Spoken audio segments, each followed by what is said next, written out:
அருட்பெருஞ்சோதி அருட்பெருஞ்சோதி தனிப்பெரும் கருணை அருட்பெருஞ்சோதி. எல்லா உயிர்களும் இன்புற்று வாழ்க, வள்ளல் மலரடி வாழ்க வாழ்க. கொல்லா விரதம் குவளை எல்லாம் ஓங்குக, நல்லோ நினைத்த நலம் பெறுக, நன்றி நினைத்த எல்லோரும் வாழ்க இசைந்து. உலக மக்களே, அறிவார்ந்த அன்பர்களே, ஆண்மநேய ஒருமைப்பாடுடைய அன்பர்களே, ஒரு சிறிய இடைவெளிக்கு பிறகு மீண்டும் உங்களை சந்திப்பதில் பெரும் மகிழ்ச்சி அடைகிறேன். நாம் இதுவரையில் 4ஆம் திருமுறையிலே வள்ளற்பெருமான் நமக்கு அருளிய திருவெட்பாவில் அதிசய மாலை என்ற பதிகத்தில் இருக்கின்ற பாடலுடைய விளக்கங்களை பார்த்து கொண்டிருக்கிறோம். அதிசய மாலை மொத்தம் 14 பாடல்களை கொண்டது. ஒவ்வொரு பாடலிலும் இறைவனை பார்க்க முடியாமல் எப்படியெல்லாம் இந்த பத தலைவர்கள் பிரம்மன், திருமால், ருத்திரன், மகேஸ்வரன், சதாசிவம் போன்ற பத தலைவர்களும் தேவர்களும் முனிவர்களும் ரிஷிகளும் நீண்ட காலமாக தவம் இருந்து கொண்டிருந்த தபசிகளும் அறிஞர்களும் புலவர்களும் எப்படியெல்லாம் இறைவனை பார்க்க முடியவில்லை என்பதையும், அப்படிப்பட்ட இறைவன் தன்னை தேடி வந்து எப்படியெல்லாம் அருள் கொடை கொடுத்தார் என்பதையும் ஒவ்வொரு பாடலிலும் பார்த்து கொண்டிருக்கிறோம். இந்த பிரபஞ்சம் தோன்றிய காலத்திலிருந்தே சமயங்களும் மதங்களும் மார்க்கங்களும் சூழ்ந்திருந்த காலகட்டங்களில் எப்படியெல்லாம் அன்று இருந்தவர்கள் இறைவனை போற்றி பாடினார்கள் என்பதையும், அதன் பிறகு சமரச சுத்த சன்மார்க்க சங்கம் தோன்றிவித்து அதை தன் மகனிடம் கொடுப்பதற்காக மகனை இந்த மண்ணுலகை வருவிக்க செய்து சமரச சுத்த சன்மார்க்கத்தை மகனிடம் கொடுத்த பிறகு எப்படியெல்லாம் வள்ளற்பெருமானவர்கள் இறைவனை பற்றி பாடினார்கள் என்பதையும், எப்படியெல்லாம் அருளை பெற்றுக்கொண்டார் என்பதையும் ஒவ்வொரு பாடலிலும் தெளிவாக பார்த்து கொண்டிருக்கிறோம். இந்த மண்ணுலகை வருவிக்க உற்று 9 ஆண்டுகள் வரையிலும் இருந்த மறைப்பு நீங்காமல் வள்ளற்பெருமானவர்களுக்கு ஏன் இந்த மண்ணுலகை வருவிக்க உற்றோம் என்பது 9 வயது வரை தெரியாது. அந்த மறைப்பு நீங்கிய பிறகு இந்த மதங்களும் சமயங்களும் மார்க்கங்களும் எப்படியெல்லாம் இறைவனை சார்ந்து இருந்திருந்தன என்பதையும், இந்த நெறிகளிலே மக்கள் எப்படியெல்லாம் அகப்பட்டு கொண்டு துன்பப்பட்டு கொண்டிருந்தார்கள் என்பதையும், துயரப்பட்டு கொண்டிருந்தார்கள் என்பதையும் பதத்தலைவர்களாலும் முனிவர்களாலும் வானவர்களாலும் தேவர்களாலும் யாராலையும் பார்க்க முடியாத இறைவனை சமரச சுத்த சன்மார்க்கத்தைக்கு வந்தால் எப்படி இறைவனை பார்க்கலாம் என்பதையும், எப்படி இறைவனுடைய அருளை பெற்றுக்கொள்ளலாம் என்பதையும் நாம் பார்த்து கொண்டிருக்கிறோம். அந்த வகையிலே நாம் இன்று பார்க்க வேண்டிய பாடல் அதிசய மாலை 12வது பாடல். இதுவரை 11 பாடலுடைய விளக்கங்களை பார்த்திருக்கிறோம்.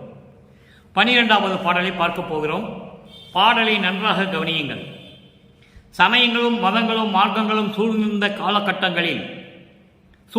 அந்த காலகட்டங்களில் வள்ளற்பெருமானும் எப்படி இறைவனை வேண்டினார் வணங்கினார் என்பதையும், அதன் பிறகு சமரச சுத்த சன்மார்க்கத்தை பெற்ற பிறகு, சமரச சுத்த சன்மார்க்கம் என்பது அன்பர்களே அது ஒரு தனி மார்க்கம், எதையும் சாராத மார்க்கம், சமயங்களை சாராத மார்க்கம், மதங்களை சாராத மார்க்கம், மார்க்கங்களையும் சாராத மார்க்கம்.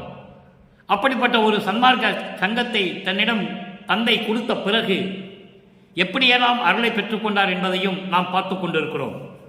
அந்த வகையிலே இன்று நாம் பார்க்க வேண்டிய பாடல் 12வது பாடல். 12வது பாடலை நன்றாக கவனியுங்கள். எற்றே இது அதிசயம் என் புகழுவேன். எற்றே இது அதிசயம் என் புகழுவேன். இச்சையெல்லாம் விடுத்து மனத்திடத்தும் மலையிடத்தும் உற்றே மெய்தவம் புரிவார் உண்ணி விழித்திருப்ப.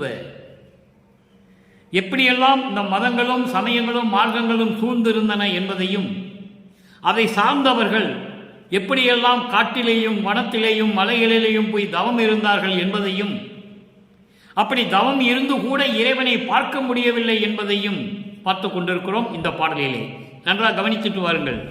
உன்னை விழித்திருப்ப உலக விடயங்களையே விலக விடமாட்டேன், கற்றேதும் அருகிலேன், கடையினும் கடையேன், கருணையிலா கல்மனத்து கல்வன் எனை கருதி சற்றேயும் அன்று மிக பெரிதென இங்கு அளித்தான்.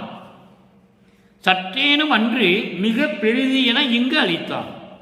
தனித்த சிவகாமி வள்ளிக்கு இனித்த நடத்தவனே. இது பாடல். பாடலை இன்னொரு முறையும் படிச்சிடுறேன், நல்லா கவனிக்கணும். காலம் கடத்துவதற்காகவோ நேரத்தை வீணாக்குவதற்காகவோ நாம் இந்த பதிவை செய்யவில்லை. 1ஆம் திருமுறையிலிருந்து 6ஆம் திருமுறை வரைக்கும் வல்லற்பமான எப்படியெல்லாம் பிரபஞ்சத்தின் உண்மைகளை கூறுகிறார், இந்த மதங்களும் சமயங்களும் மார்க்கங்களும் எப்படியெல்லாம் மக்களை துன்புறுத்திக் கொண்டிருந்தன, மக்கள் எல்லாம் எப்படி அறியாமையில் இருந்து கொண்டிருந்தார்கள் என்பதை தெளிவாக இந்த உலக மக்களுக்கு தெரிவிக்கின்ற பாடல். எற்றே இது அதிசயம் இது அதிசயம் என் புகழுவேன், இச்சையெல்லாம் விடுத்து மனத்திடத்தும் மலையிடத்தும் உற்றே மெய் தவம் புரிவார் உண்ணி விழித்திருப்ப உலக விடயங்களையே விலக விடமாட்டேன் கற்றேதும் அருகிலேன் கடையினும் கடையேன் கருணையிலா கல்மனத்து கல்வன் என கருதி சற்றேயும் அன்று மிக பெரிது என இங்கு என கழித்தான் தனித்த சிவகாமி வள்ளிக்கு இனித்த நடத்தவனே. இது பாடல். இப்போ இந்த பாடலில் வருகின்ற பதவுரை பார்க்க போகிறோம். அதன் பின் விளக்கம். இந்த பாடலுடைய விளக்கத்தை பார்த்த பிறகு இந்த பாடலிலே சொல்லப்பட்ட முக்கியமான இடங்களுக்கு எப்படியெல்லாம் 6ஆம் திருமுறையிலே பதில் சொல்லுகிறார் என்பதையும் பார்க்க போகிறோம். சமயங்களும் மதங்களும் மார்க்கங்களும் கடந்த காலகட்டங்களில் எப்படி இறைவனை வேண்டினார், தனி மார்க்கமான ஒப்பற்ற மார்க்கமான எதையும் சாராத மார்க்கமான ஒப்பற்ற நிலையில் இருக்கின்ற சமரச சுத்த சன்மார்க்கம் கிடைத்த பிறகு இந்த பாடலுக்கு ஏற்றபடி அதிசயமாலையிலே 12வது பாடலுக்கு ஏற்றபடி 6ஆம் திருமுறையிலே எந்தெந்த பதிகத்திலே 12வது பாடலிலே பொருள் இருக்கிறது என்பதை பார்க்க போகிறோம். இப்போ பதவுரை பாருங்க. எற்றே என்பது என்ன அதிசயம், எற்றே இது அதிசயம் என்பது என்ன அதிசயம், எப்படிப்பட்ட அதிசயம், என் புகழுவேன் என்னவென்று சொல்லுவேன், இச்சையெல்லாம் விடுத்து. இச்சை என்பது உலக விடயங்கள், மண்ணாசை பெண்ணாசை பொன்னாசை இவற்றையெல்லாம் விடுத்து வனத்திடத்தும், வனத்திடம் வனம் என்பது காடு, அடர்ந்த காடுகளிலும் மலையிடத்தும் மலைகளிடத்தும் சென்று உற்ற என்பது அங்கு சென்று மெய் தவம் புரிவார்.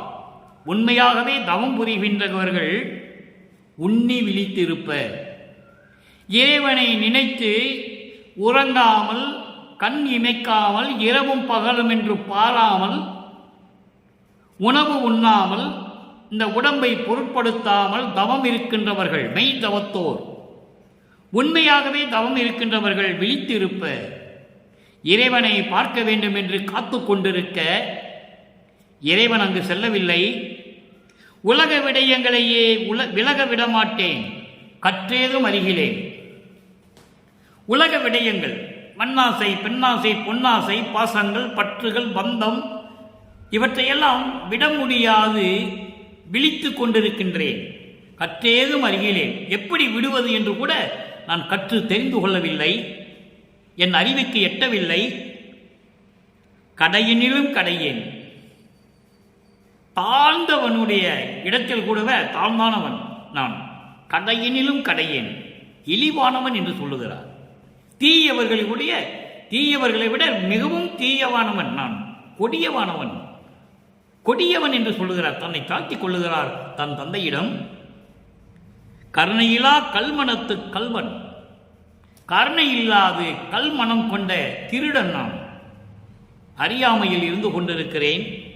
என்னையும் ஒரு பொருட்டாக கருதி, என்னை கருதி என்னையும் நினைத்து சற்றேயும் அன்று, சற்றேயும் அன்று என்பது சிறிதளவு கூட குறையாமல் பரிபூரணமாக மிச்சம் மீதம் இல்லாமல், இன்னைக்கு இதை வச்சுக்கோ நாளைக்கு இதை தருகிறேன் என்று சொல்லாமல் பரிபூரணமாக எல்லா அருளையும் சற்றேயும் அன்று கொஞ்சம் கூட குறையாம பரிபூரணமாக மிக பெரிதென எனக்கு இங்கு அளித்தான்.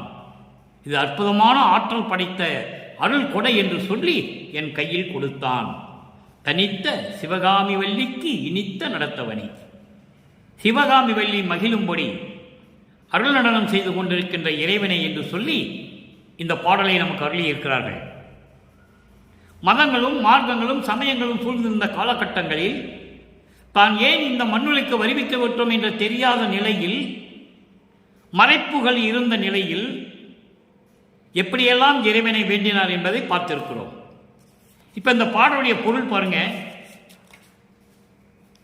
இறைவனின் அருள் ஆற்றல் எத்தகையதோ அதிசயமாக இருக்கிறது, நான் என்னவென்று சொல்லுவேன்?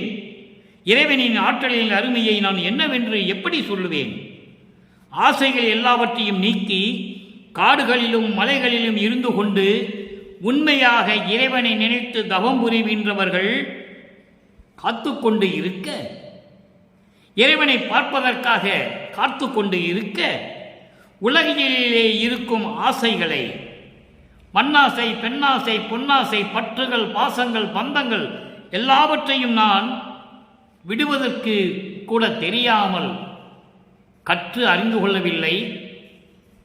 படித்து எதையும் அறியாதவன், இழிந்தவர்களின் கடைசியில் இருக்கும் இழிந்த நிலையில் இருக்கின்ற இந்த சிறியவன், கருணையில்லாத கல்மனம் கொண்ட குற்றமுடையவன், கல்வன் என்று சொல்லுகிறார், திருடன் என்று சொல்லுகிறார், குற்றங்களை செய்து கொண்டிருக்கின்ற குற்றமுடையவன் என்று சொல்லுகிறார். என்னையும் உள்ளத்தில் எண்ணி மண்ணுலக்கே வருவிக்க விட்டு தன் மகனை காணாமல் தன் மகனுக்கு அருளாமல் இருக்கின்றோமே என்று நினைத்து, அதான் என்னையும் கருதி, என்னையும் ஒரு பொருட்டாக கருதி, பெரிய பொருள், சிறிதளவு மட்டுமல்லாமல் பெரிய பொருள் ஒன்று என்னை அழைத்து இங்கு இப்பொழுது எனக்கு கொடுத்தான். அதான் மெய்ப்பொருள். மெய்ப்பொருள் என்பது அருட்பெருஞ்சோதி, அருள்கொடை. ஒப்பற்ற எனது அம்மை சிவகாமி வள்ளிக்கு இனித்த கணவனே, அருளாட்சி செய்யும் இறைவனே, உனது கருணையே கருணை என்று சொல்லி இந்த பாடலை நமக்கு அருளி இருக்கிறார்கள் வள்ளற்பமானவர்கள். இப்ப இந்த பாடலிலே கூறப்பட்ட இந்த அதிசய மாலை 12வது பாடலிலே கூறப்பட்ட ஒரு 3 நிலைகள், அதுக்கு விளக்கம் கண்டிப்பாக தர வேண்டும். வனத்திடத்தும் மலையிடத்தும் உற்றே மெய்தவம் புரிவார் உண்ணி விழித்திருப்ப. அப்போ இவங்கெல்லாம் இறைவனை நினைத்து தவம் இருந்து காத்து கொண்டு இருக்கிறார்கள். அதை மகாதேவ மலையிலே ஒரு பாடலை எடுத்து சொல்ல நான் கடமைப்பட்டிருக்கிறேன்.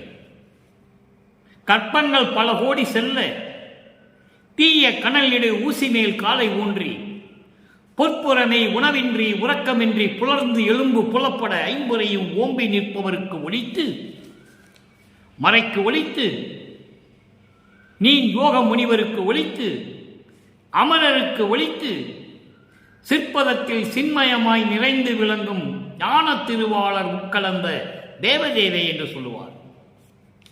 பல கற்பகோடி ஆண்டுகள் கீழே தீயை வளர்த்து, வேள்வியை வளர்த்து, அதன் மேல் ஊசி பலகையை போட்டு, அந்த ஊசி பலகையில ஒத்த கல்ல நிற்கிறான் இறைவனை பார்ப்பதற்கு.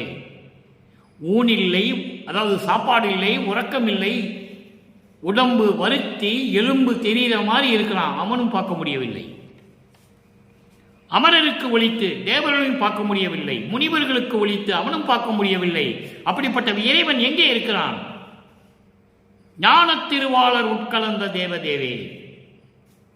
ஞான திருவாளர்கள் என்பது கொலையும் புலையும் தவிர்த்து ஜீவகாரணியத்தில் ஒழுக்கத்தில் இருந்து கொண்டு சமரச சுத்த சன்மார்க்க சத்திய நெறிகளை கடைபிடித்துக் கொண்டிருக்கின்றவர்கள் தான் ஞான திருவாளர்கள்.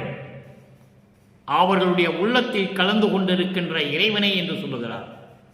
அப்படிப்பட்ட இறைவனை யாருமே பார்க்க முடியவில்லை. கருணையில்லா கல்மனத்து கல்வேன் என்று தன்னை சொல்லுகிறார். சற்றேயும் அன்று மிக பெரிது எனக்கு இங்கு அளித்தான். இந்த 3 நிலைகளையும் வள்ளல் பெருமான் சமரச சுத்த சன்மார்க்கத்தை தன் தந்தையிடமிருந்து பெற்ற பிறகு, சமரச சுத்த சன்மார்க்கம் தனி மார்க்கம், சமயங்களையும் மதங்களையும் மார்க்கங்களையும் சாராத மார்க்கம். இந்த பிரபஞ்சம் தோன்றிய காலத்திலிருந்தே கிரேத யுகம், திரேத யுகம், துவார யுகம், கலியுகம் 4 யுகங்களிலுமே இருந்து கொண்டிருந்த இந்த நிலைகளெல்லாம் மாறி சமரச சுத்த சன்மார்க்கம் என்ற ஒரு தனி மார்க்கத்தை, ஒப்பற்ற மார்க்கத்தை, இறைவனை நேரடியாக பார்க்கக்கூடிய ஒரு மார்க்கத்தை, இவற்றைகளெல்லாம் சூழ்ந்து கொண்டு வழிபாடுகள் இல்லாத ஒரு மார்க்கத்தை வளர்ப்பவன் பெற்ற பிறகு இந்த 3 நிலைகளுக்கும் விளக்கம் தருகிறார். நன்றாக கவனியுங்கள். 6ஆம் திருமுறை அருள் விளக்க மாலை 12வது பாடல். இறைவனுடைய நிலையை சொல்லுகிறார். வானவர்களும் தேவர்களும் யாருமே பார்க்க முடியவில்லை. அப்படிப்பட்ட இறைவன் எப்படிப்பட்ட இறைவன்? சமரச சுத்த சன்மார்க்கத்தினுடைய தலைவன் யார்? அந்த இறைவனுடைய நிலை என்ன என்பதை 6ஆம் திருமுறையிலே அருள் விளக்க மாலையிலே 37வது பதிகம், அங்கேயும் 12வது பாடலிலே இன்று நாம் பார்க்கின்ற அதிசய மாலையினுடைய 12வது பாடலுக்கு விளக்கம் தருகிறார். நன்றாக கவனிங்க. தன் பெருமை தான் அறியா தன்மையனே, தன் பெருமை தான் அறியா தன்மையனே. சுயமாக தோன்றியவன், ஆதியும் அந்தமும் இல்லாமல் சுயமாக தோன்றிய இறைவன் தன்னுடைய அருள் தன்மையை தனக்கே தெரியாமல் விளங்கிக் கொண்டிருக்கின்ற அருள் தன்மை படைத்த இறைவனே, தன் பெருமையை தான் அறியா தன்மையனே, எனது தனி தலைவா, எனது தனி தலைவா, சமரச சுத்த சன்மார்க்கத்தின் உப்பற்ற தலைவனே. சமரச சுத்த சன்மார்க்கத்தின் தலைவன் யார்? அருட்பெருஞ்சோதி. இந்த சமயங்களும் மதங்களும் மார்க்கங்களும் நிறுவியவர்கள் எல்லாம் அந்தந்த காலகட்டங்களில் யுகங்களிலே தோன்றி மனிதர்களால் உருவாக்கப்பட்டது. அதன் பிறகு இறைவனுடைய அருளை பெற்றுக்கொண்டு சூழ்ந்து கொண்டிருந்தார்கள், அது வேறு விஷயம். ஆனால் சமரச சுத்த சன்மார்க்கத்துடைய தலைவன் அருட்பெருஞ்சோதி இறைவன். தனித்தலைவா, என் உயிர் உயிருக்குள் இனித்த தனி சுவையே, என் உயிருக்குள் இனித்துக் கொண்டிருக்கின்ற தனி சுவையே, நின் பெருமை நான் அறியே. எப்போ? என்னை ஆண்டு கொள்ள முடியாத அளவிற்கு இருந்த காலகட்டங்களில் 9வது ஆண்டிற்கு பிறகு நான் உன்னை பற்றி தெரிந்து கொண்டேன். ஆண்டு 6 3 ஆண்டில் ஆட்கொண்ட அருள் கடலே, என்னை காத்த தலைவனே என்று சொல்லுவார் இறைவனே. ஆக அப்போது உன்னுடைய பெருமையை நான் அறிய முடியவில்லை. நான் மட்டும் அறியேன், நான் மட்டுமா அறிந்து கொள்ளவில்லை, நெடுமால் நான்முகன் முதலாம் மூர்த்திகளும், கடவுள்கள் என்று சொல்லவில்லை, மூர்த்திகள், பல தலைவர்கள், தத்துவத்தினுடைய தலைவர்கள், அருட்பெருஞ்சோதி ஆண்டவரால் உருவாக்கப்பட்டவர்கள். அதை நாம் திருவெட்பாவிலே கண்கூடாக பார்த்துக் கொள்ளலாம், யாராலையும் மறுக்க முடியாது. நெடுமாலும் திருமாலும் பிரம்மனும் முதலான மூர்த்திகளும் அறியார். அதைதான் சொல்லுவார். உன் அடியையும் திருவடியையும் முடியையும் யாருமே பார்க்க முடியவில்லை என்று சொல்லுவார். பூத்திடும் அவனும் காத்திடும் அவனும் தம் உருமாறியும் ஏத்திடும் முடியும் கூத்திடும் அடியும் இன்னும் காண்கிலர் என்று சொல்லுவார். அப்படியே அறிய முடியாத நிலையில் இருக்கின்ற இறைவனை பிரம்மனும் திருமாலும் முதலான இந்த 5 மூர்த்திகளும், தேவர்களும் விண்ணவர்களும் வானவர்களும் எல்லாமே சொல்றது, யாருமே அறிய முடியாத நிலையில் இருந்து கொண்டிருக்கிறார்கள். அன்பு உறும் ஆகமும் மறைகள் அறியவே எனினும், ஆகமங்களும் மறைகளும் அறிய முடியவில்லை என்றாலும் கூட அவரும் அவைகளும் சில சொல் அணுகின்றார் நினைக்கே. உன்னை பார்க்க முடியவில்லை, உன்னுடைய திருமுடியையும் அடியையும் யாரும் பார்க்க முடியவில்லை, உன்னுடைய புகழை யாரும் தெரிந்து கொள்ள முடியவில்லை என்றாலும் கூட இந்த மறைகளும் அவைகளும் என்று சொல்லுகிறார். அக்கிரிணையில் சொல்லுகிறார். இந்த மறைகளும் இந்த நூல்களும் என்ன சொல்லுகின்றன? இறைவா, உன்னை பார்க்க முடியாவிட்டாலும் கூட நாங்கள் உங்களை வாழ்த்தி வணங்குகிறோம் என்று சொல்ல பாடல்களை பாடுகின்றன. அதே போல திருமாலும் பிரம்மனும் அவர்களும் பாடுகிறார்கள். உன்னை பார்க்க முடியவில்லை என்றாலும் கூட என்றாவது ஒரு நாள் பார்க்கலாமே, பார்த்து விடுவோம் என்ற நம்பிக்கையில் உன் மீது பாடல்களை பாடிக்கொண்டிருக்கின்றார்கள். வேதங்களும் பாடிக்கொண்டிருக்கின்றன, ஆகம நூல்களும் பாடிக்கொண்டிருக்கின்றன. என் பருவம் குறியாதே என்னை ஆண்ட அரசு. எப்படி சொல்றார் பாருங்க, என் பருவம் குறியாதே என்னை ஆண்ட அரசே. அதை தான் இங்க சொல்லுகிறார் 12வது பாடலிலே. இங்கு பார்க்க பாடுகிற அதிசய மாலையிலே சொல்லுகிறார், என்னையும் கருதி நான் சிறியவன் என்று கூட பாராமல் உன்னால் வருவிக்க உற்றவன் என்ற நிலையில் என்னை நினைத்து என் பருவம் புரியாது அந்த நிலையை கூட, அந்த இளம் நிலையை, அந்த இள பருவத்தை கூட நினைக்காமல் என்னை ஆண்ட அரசே, 9வது ஆண்டில் என்னை ஆண்டு கொண்ட அரசே, யானும் அவர் போல் அணிகின்றேன், நானும் அவர்களைப் போல நான் பாடுகின்றேன், அதை ஏற்றுக்கொண்டு அணிந்து இங்கு அருளே. அதையும் ஏற்றுக்கொண்டு இப்பொழுது இந்த மண்ணுலகிலே உன்னாலே இந்த மண்ணுலைக்கு வருவிக்க உற்றதிலிருந்து எனக்கு நீ காட்சி தரவில்லை, என்னை ஆட்கொள்ளவில்லை, இதையும் ஏற்றுக்கொண்டு எனக்கு அருள வேண்டும் என்று சொல்லுகிறார். அடுத்து 43வது பதிகம் இறை திருக்காட்சி. இறை திருக்காட்சி 12வது பாடல். சமரச சுத்த சன்மார்க்கத்தை பெற்ற பிறகு வல்லப்பமானுடைய நிலை என்ன? அவர் எப்படி துன்பங்களையும் துயரங்களையும் எல்லாம் போக்கினார்? இறைவன் அருட்பெருஞ்சோதி ஆண்டவர் வந்து மகனுடைய துன்பங்களையும் துயரங்களையும் எப்படியெல்லாம் போக்கினார்? அதை கண்டிப்பாக மக்களுக்கு தெரியப்படுத்த வேண்டும். துன்புரேல் மகனே தூங்கலை என என் சோர்வெல்லாம் தவித்த நட்பாயே, அன்புலே கலந்த தந்தையை என்ற ஆவியை பாவியேன் உள்ளத்தை இன்பிலே நிறைவித்து அருள் உருவாக்கி இனிது அமர்ந்து அருளிய இறையை பண்பு இலா கருணை மாநிதி என்னும் என் வள்ளலை கண்டுகொண்டேனே. எவ்வளவு அற்புதமா இருங்க! இந்த பிரபஞ்சம் தோன்றிய காலத்திலிருந்தே எத்தனையோ முனிவர்கள், ரிஷிகள், கோடான கோடி பேர்கள் தோன்றினார்கள். யாரும் இறைவனுடைய அருளை பெற்றதை சொன்னதில்லை.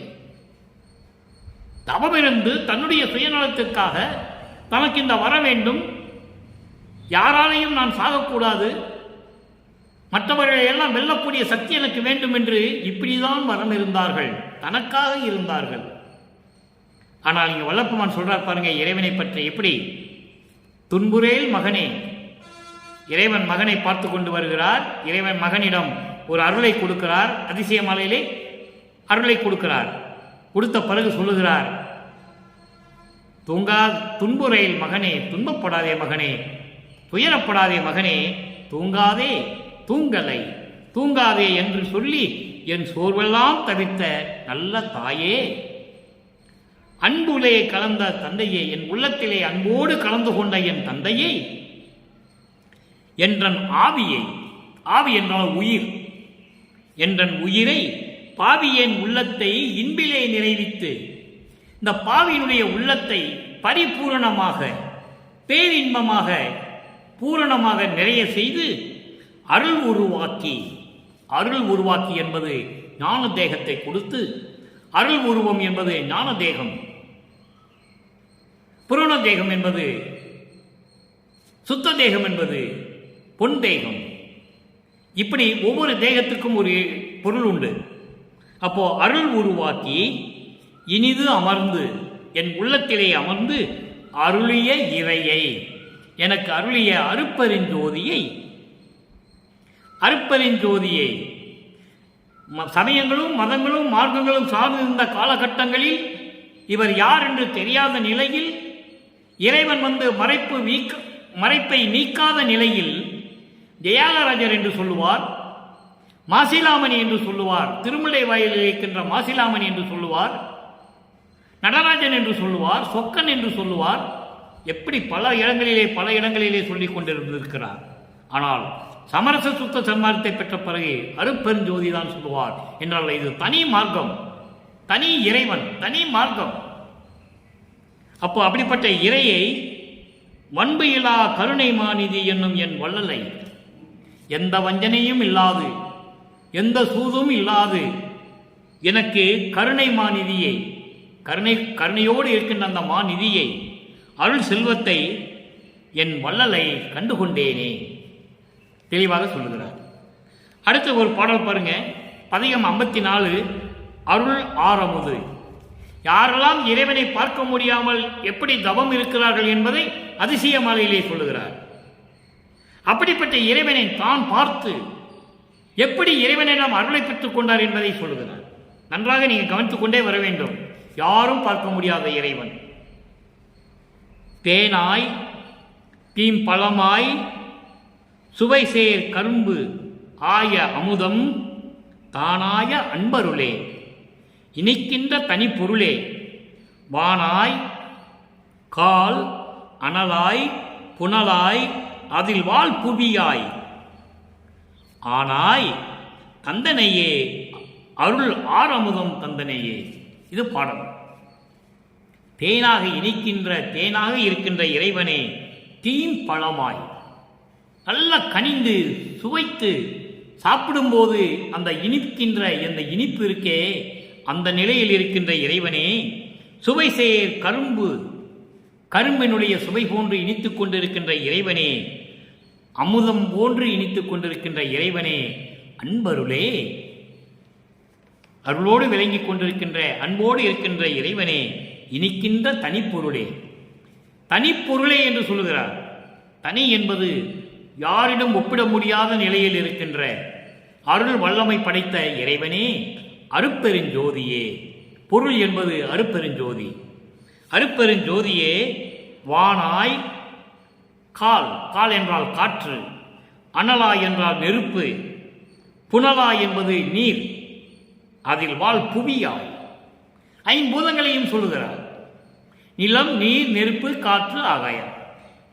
இந்த 5 பூதங்களையும் தன்னுள் அடக்கிக் கொண்டு இயங்கிக் கொண்டிருக்கின்ற இறைவனே, புவியாய் ஆனாய் தந்தனையே, அருள் ஆரமுதம் தந்தனையே.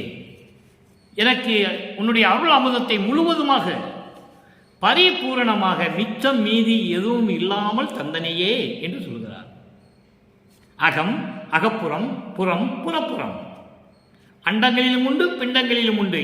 இப்படி எல்லா அமுதங்களையும், பிண்டங்களிலே அகம் என்பது ஆன்மா, அகப்புறம் என்பது ஜீவன், புறம் என்பது ஐம்புலன்கள், கண், காது, மூக்கு, வாய், மெய். அதே போன்று புறப்புறம் என்பது அந்த கரணங்கள், மனம், சித்தம், புத்தி, அகங்காரம். இது பிண்டங்களிலே உண்டு. அண்டங்களிலேயும் உண்டு, அமுதங்கள் உண்டு. அண்டத்திலே அகம் என்பது அக்னி, அகப்புறம் என்பது சூரியன், புறம் என்பது சந்திரன், புறப்புறம் என்பது நட்சத்திரங்கள் போன்ற ஒளிப்பொருள்கள். இப்படி எல்லாவற்றையும் தெரிந்து வைத்து எல்லா செயல்களையும் எனக்கு காட்டிக் கொடுத்து எல்லா அருள் ஆரம்பத்தையும் தந்தனையே என்று சொல்கிறார்.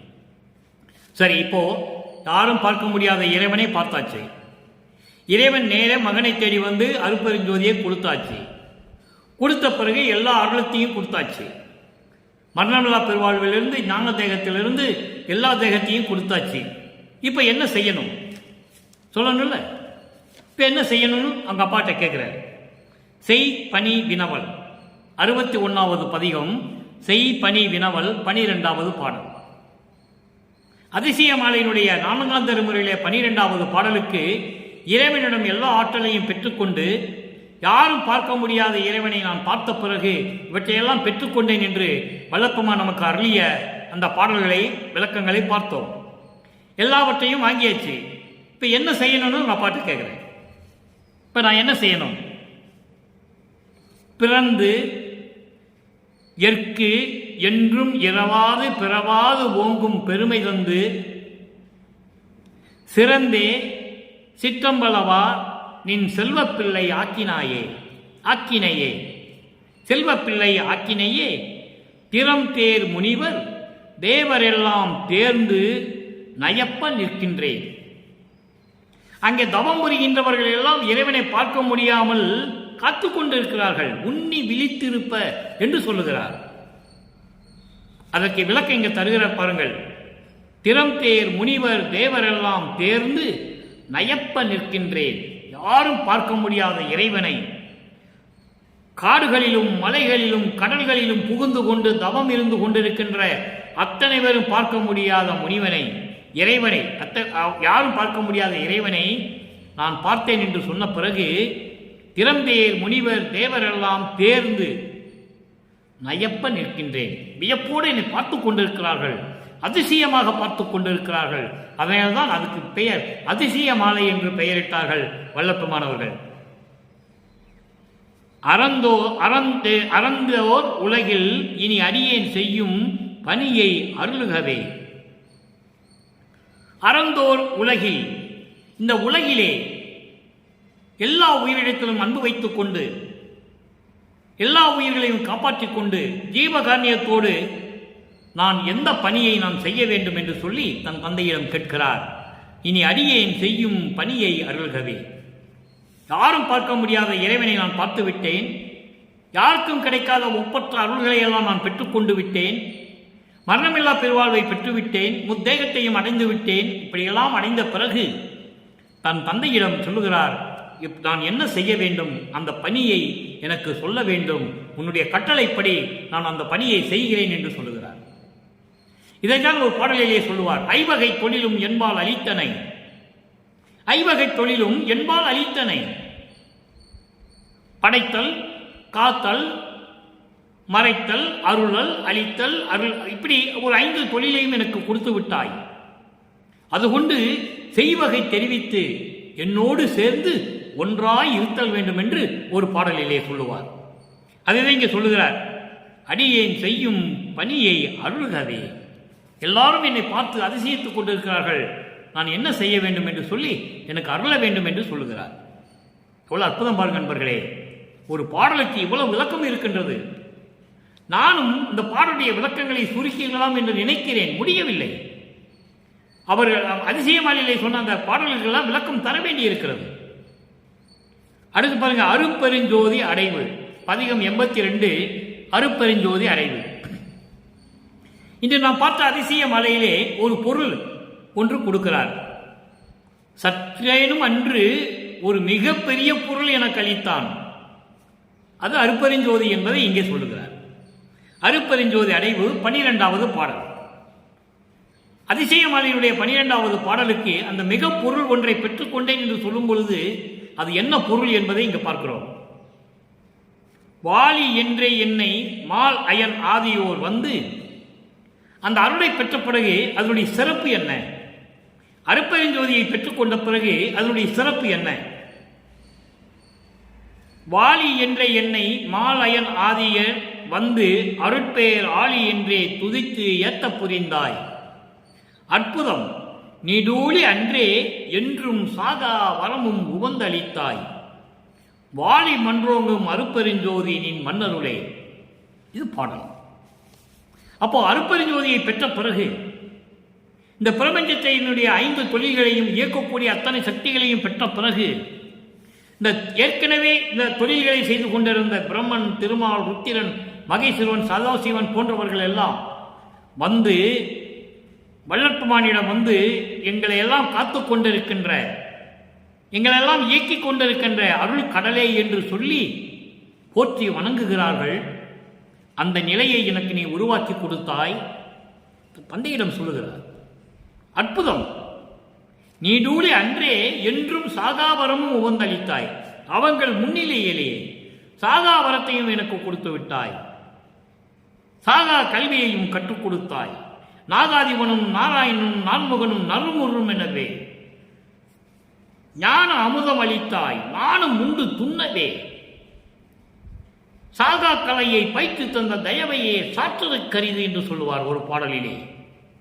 இவ்வளவு அற்புதமாக இருக்கும். வாலி மன்றோங்கும் அருப்பெருஞ்சோதியின் மன்னருளே. அருப்பெருஞ்சோதியோடு இந்த சிற்றவையிலும் பொற்சபையிலும் சத்தியஞான சபையிலே அருளாட்சி செய்து கொண்டு அருள் நடனம் புரிந்து கொண்டிருக்கின்ற இறைவனே என்று சொல்லுகிறார். அடுத்த பதிகம் 88, பாமாலை ஏற்றல் 12வது பாடல். பாமாலை ஏற்றல் 12வது பாடல். ஆக்கி அளித்தல் முதலாம் தொழில் ஓர் 5னையும் தேக்கி அமுதொரு நீசை என்றான். இறைவனை மறைப்பை, வளர்ப்பவனுடைய மறைப்பை நீக்கி அவர் யார் என்று தெரிந்து கொண்ட பிறகு இந்த சமயங்களும் மதங்களும் மார்க்கங்களை எல்லாம் நீக்கிவிட்டு இதெல்லாம் தேவையில்லை மகனே என்று சொல்லி சமரச சுத்த சன்மார்க்க ஒரு சத்திய சங்கத்தை, தனி மார்க்கத்தை தன் மகனிடம் கொடுத்து ஆக்கி முதலாம் தொழில் ஓர் 5னையும் ஆக்கி அளித்தல் முதலாம், படைக்கும் தொழில் முதல் 5 தொழில்களையும், படைத்தல், காத்தல், அழித்தல், மறைத்தல், அருளல், இந்த 5 தொழில்களையும் மொத்தமாக நீ செய் என்றான். அதற்கு முன்னாலெல்லாம் இந்த பிரபஞ்சத்தில் தனித்தனியாக செய்து கொண்டிருந்தார்கள். அவர்கள் காலங்கள் முடிந்த உடனே இந்த 5 தொழிலையும் நீ செய் என்று எனக்கு சொன்னான். தேக்கி அமுது நீ செய் என்றான். தூக்கி எடுத்தான், அணைத்தான், கொஞ்சி குலாவினான். எவ்வளவு அற்புதமா இருக்கும் தெரியுமா அதெல்லாம் படிக்கும்போது? எப்படிப்பட்ட இறைவனை நாம் பெற்றிருக்கிறோம், எப்படிப்பட்ட ஒரு மார்க்கத்தை நாம் பெற்றிருக்கிறோம் என்று நினைக்கும் போது உள்ளம் பூரிப்படைகிறது, பெரும் மகிழ்ச்சி ஆகிறது, பேரின்பமாக இருக்கிறது. அப்போ தேக்கி எடுத்தான், அணைத்தான், என்னோடு இரண்டரை கலந்து விட்டான் என்று சொல்லுகிறார். இரவாத தேகம் கொடுத்தான், சிற்றம்பலத்து என்போ, எனக்கு மரணமில்லா பெருவாழ்வை கொடுத்தான் என்று சொல்லுகிறார். யாருமே இந்த பிரபஞ்சத்தில் சொன்னதில்லை அன்பர்களே. தோன்றினார்கள், போற்றி போற்றி பாடினார்கள், சென்று விட்டார்கள், முத்தியடைந்து விட்டார்கள். கர்ம சித்தி யோக சித்தியிலே சென்று விட்டார்கள். ஞான சித்தியை யாருமே அடையவில்லை என்பதை இங்கு நான் பதிவு செய்ய கடமைப்பட்டிருக்கிறேன். அடுத்து இறுதியாக ஒரே ஒரு விளக்கம் அன்பர்களே. 96வது பதிகம் பொன் வடிவப்பேறு 12வது பாடல். பதிகம் 96 பொன் வடிவப்பேறு 12வது பாடல். அதிசயமாலையினுடைய 12வது பாடலிலே இருக்கின்ற அந்த வரிகளுக்கெல்லாம் விளக்கம் தந்து கொண்டிருக்கிறோம். அவ்வியம் தீர் உள்ளத்து அறிஞரெல்லாம் கண்டு உவக்க, அவ்வியம் தீர் உள்ளத்து அறிஞரெல்லாம் கண்டு உவக்க, செவ்விய சன்மார்க்கம் சிறந்து ஓங்க. செவ்விய சன்மார்க்கம் என்பது சமரச சுத்த சன்மார்க்கம், அதுதான் செவ்விய சன்மார்க்கம் என்று சொல்லுகிறார். நல்லா கவனிக்க அன்பர்களே. செவ்விய சன்மார்க்கம் என்பது சமரச சுத்த சன்மார்க்கம். சமரச சுத்த சன்மார்க்கம் சிறந்து ஓங்க. ஒவ்வி விரைந்து வந்து என் உட்கலந்து மெய்யே மெய்யாக நிறந்து ஒன்றாய் நின்றான் நிலத்து. ஒன்றாய் நின்றான் நிலத்து, இது பாடல். பாடலுடைய விளக்கம் பாருங்க. அவ்வியம் தீர் உள்ளத்து அறிஞரெல்லாம் கண்டு உவக்க, அதாவது வேற்றுமைகளையும் முரண்பாடுகளையும் நீக்கி, சமயங்களையும் மதங்களையும் மார்க்கங்களையும் எல்லாம் நீக்கி, இவைகளில் சொல்லப்பட்ட எல்லாம் நெறிகளை எல்லாம் விட்டு ஒழித்து, அந்த வழிபாடுகளை எல்லாம் நீக்கி, முரண்பாடுகளையும் வேற்றுமைகளை எல்லாம் நீக்கி, அதை தான் சொல்லுகிறார் அவ்வியம் தீர் உள்ளத்து. அப்படியெல்லாம் நீக்கி உள்ளத்திலே விளங்கிக் கொண்டிருக்கின்ற நல்ல சமரச சுத்த சன்மார்க்க நெறிகளை உள்ளத்திலே வைத்துக் கொண்டு விளங்கிக் கொண்டிருக்கின்ற அறிஞர்கள் எல்லாம் பார்த்து மகிழ, பார்த்து மகிழ. எவ்வளவு அற்புதமா சொல்றார் பாருங்க. எல்லாருமே தன்னை பார்த்து மகிழ, செவ்விய சன்மார்க்கம் சிறந்தோங்க, சமரச சுத்த சன்மார்க்கம் சிறந்து ஓங்க. ஒவ்வி விரைந்து வந்து, ஒவ்வி என்று பரிபூர்ண சம்மதத்துடன், ஒவ்வி என்பது பரிபூர்ண சம்மதத்துடன், ஒவ்வாமல் இல்லை. ஒவ்வாமல் இல்லை என்பது அதாவது சம்மதம் இல்லாமல் என்று சொல்லுவார்கள். இங்கே ஒவ்வி என்பது பரிபூரணமான சம்மதத்துடன் விரைந்து வந்து என் உள் கலந்து, என் உள்ளத்திலே கலந்து மெய்யே மெய்யாக நிறந்து. இந்த உடம்பு, மெய் என்பது உடம்பு, மெய்யாக நிறந்து என் உடம்பிலே உள்ளே கலந்து, உள்ளத்திலே கலந்து இந்த உடம்பு மெய்யாக நிறந்து அழிவில்லாத உடம்பாக்கி மரணமில்லா பெருவாழ்வையும் கொடுத்து ஒன்றாய் நின்றான். என் உள்ளத்திலே கலந்து இந்த உடம்போடு இருந்து எனக்கு மரணமில்லா பெருவாழ்வையும் கொடுத்து அழிவில்லாத உடம்பாக்கி என்னோடு நின்றான் நிலத்து, இந்த மண்ணுலகிலே. என் தந்தை என்னை மண்ணுலைக்க வருவிக்க செய்து இந்த சமயங்களையும் மதங்களையும் மார்க்கங்களையும் சொல்லப்பட்ட நெறிகளெல்லாம் மக்களுக்கு தேவையில்லை என்று சொல்ல வைத்து சமரச சுத்த சன்மார்க்கத்தை என் கையில் கொடுத்து அந்த சமரச சுத்த சன்மார்க்கம் சிறந்து வழங்க வேண்டும் என்பதற்காகவே, அதான் செவ்விய சன்மார்க்கம் என்று சொல்லுகிறார். இந்த சமரச சுத்த சன்மார்க்கம் சிறந்து விளங்க வேண்டும் என்பதற்காகவே பரிபூரண சம்மதத்துடன் என் உள்ளத்திலே கலந்து நிறந்து நிரம்பி என் உடம்பை அருள் உடம்பாக்கி என்னோடு நின்றான் நிலத்து. நிலத்து என்பது இந்த மண்ணுலகிலே, இந்த மண்ணுலகிலே என்னோடு இருந்து கொண்டான். நானும் என் தந்தையும் சேர்ந்து திரு செங்கோலாட்சி செலுத்துவோம் என்று சொல்லுகிறார். திரு அருள் செங்கோலாட்சி செலுத்துவோம். எனவே அன்பர்களே, இன்று நாம் பார்த்த இந்த 12வது பாடலுக்கு இவ்வளவு விளக்கங்கள் தந்திருக்கிறோம். இந்த விளக்கங்கள் எல்லாம் நான் ஏற்கனவே கூறியது போல இறைவனுடைய தயவாலயம் கருணையாலயம் பெற்றுதான் நான் இந்த திருவருட்பாவை மக்களிடம் கொண்டு போய் சேர்க்க வேண்டும் என்ற ஒரு நல்ல எண்ணத்தோடு தான் நான் தினமும் ஒரு பாடல் சொல்லி அந்த பாடலுக்கு ஏற்றபடி எப்படியெல்லாம் ஆறாம் திருமுறையிலே சமரச சுத்த சன்மார்க்கம் கிடைத்த பிறகு எப்படியெல்லாம் அந்த பொருள் நிறைந்து இருக்கிறது என்பதையும் பார்த்து கொண்டிருக்கிறோம். எனவே அன்பர்களே, அப்படிப்பட்ட இறைவனை மண்ணகல் விளக்கிலே தீபமேற்றி அது முன்னால் அமர்ந்து கொண்டு ஞானசரியை படிக்க வேண்டும். ஞானசரியை தான் மரணமில்லா பெருவாழ்வை கொடுக்கக்கூடியது. சமயங்களும் மதங்களும் மார்க்கங்களும் சாராத நிலை ஞானசரியை நிலை. எனவே அப்படிப்பட்ட இறைவனை வணங்க வேண்டும். சைவ நெறியில் இருந்து வணங்க வேண்டும். கொலையும் புலையும் தவிர்த்து சைவ நெறியில் இருந்து கொண்டு இறைவனை வணங்கி இறைவனுடைய அருள் செல்வங்களை எல்லாம் பெற்று நோயற்ற வாழ்வில் நீங்களும் உங்கள் பிள்ளைகளும் மனைவியும் உறவினர்களும் உற்றார் உறவினர்கள் அத்தனை பேருமே நோயற்ற வாழ்வில் வாழ வேண்டும் என்று இறைவனுடைய தயவாலயம் கருணையாலயம் வாழ்த்தி இந்த வள்ளலார் ஊழியன் விடைபெறுகிறேன். மீண்டும் நாளை சந்திப்போம். நன்றி, வணக்கம். அருட்பெருஞ்சோதி அருட்பெருஞ்சோதி தனிப்பெரும் கருணை அருட்பெருஞ்சோதி.